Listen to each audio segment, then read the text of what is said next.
All right, TikTok doc, let's put it to the test. I remember the TikTok that I had seen where you're supposed to warm up some salt on the stove, put that salt inside of a sock, and then you tie that up and you put it on your ear. And the salt is supposed to pull out all of the So I've heard of this before. We're gonna let her finish, but the wording is concerning me. But we're gonna see. Let's see. moisture and the fluids that's built up on the ear. And y'all, when I tell you I got immediate relief, I actually That's definitely not how that works. But we'll continue. did. And take ear infection pain seriously when your kids have them. I woke up with the worst ear infection of my life. Okay, so I kind of see where she was trying to get at a little bit. Sure, this will actually help in aiding ear infection pain, especially if you have what we call otitis externa, which is an infection of the external ear canal. However, it won't treat the actual ear infection itself, right? Your ear is actually composed of multiple parts: the inner ear, the middle ear, and then the external portion of the ear. Each can have their own infection, and each may have different antibiotic choices. So definitely cool for the pain control. As far as alleviating the infection, no bueno. All right, let's look at another one. Let's see what we got. Oh man, no, this is legit hilarious. I can already see where this video is going, but yeah, let's take a look.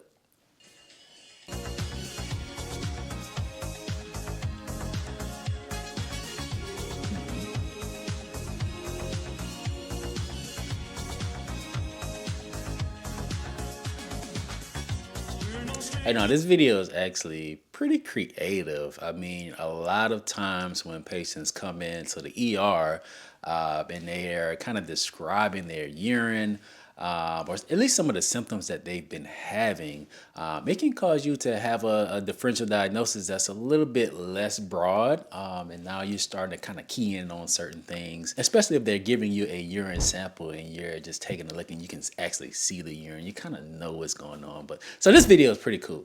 Let's keep it going.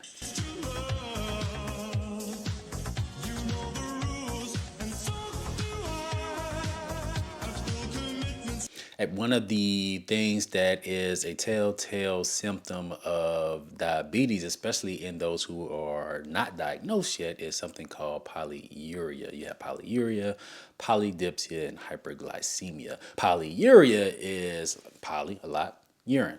A lot of urine. Polydipsia means basically you're thirsty because you're urinating so much that you're becoming dehydrated.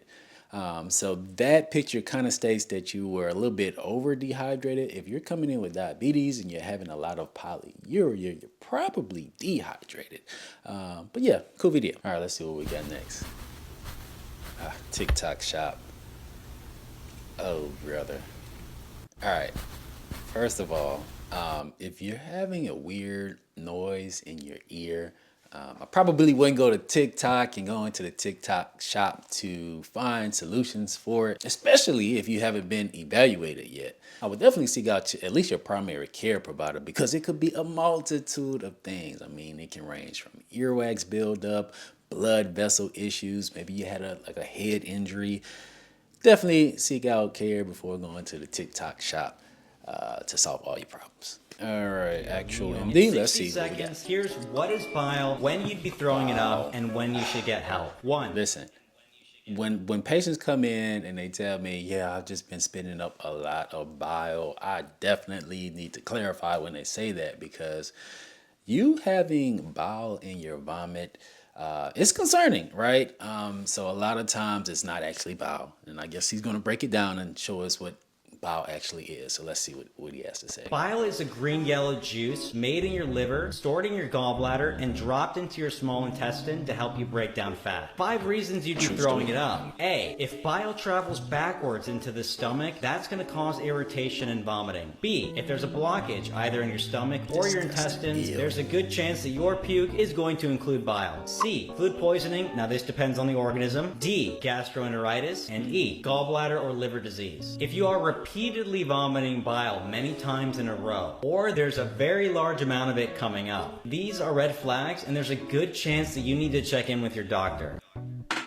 stop? I'll What if probably I'm check just in with the vomiting up doctor bile? as soon as you Ay, start Dios seeing mío. bile. So he didn't do the best. I mean, he did okay. He didn't do the best job explaining actually what it looked like. So bile I kind of describe it as almost like this fluorescent sort of windshield wiper appearance. The actual content of stomach acid is actually yellow. So if you're throwing like yellow mucousy stuff, it's probably not bile. You only really throw a bile if there is an obstruction past a certain point of the intestines and the pressure beyond that point is exceeding the pressure before it. So kind of refluxes in to the stomach and you throw it up. This is super concerning because oftentimes it requires a surgical fixation.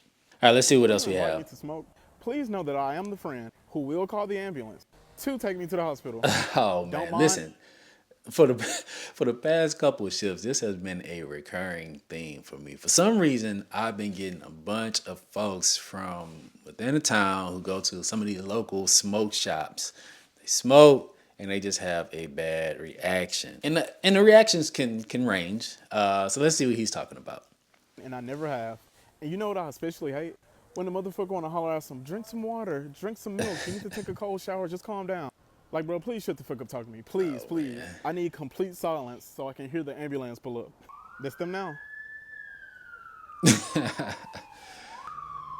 Oh, that's hilarious.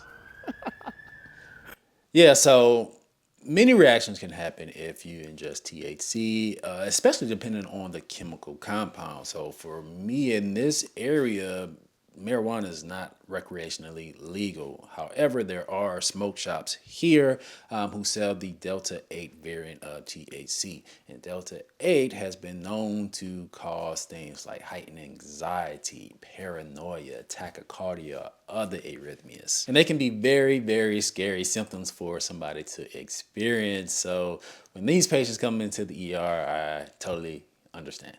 That's all I have time for today. So if you like videos like this, go ahead and drop it down below in the comment box.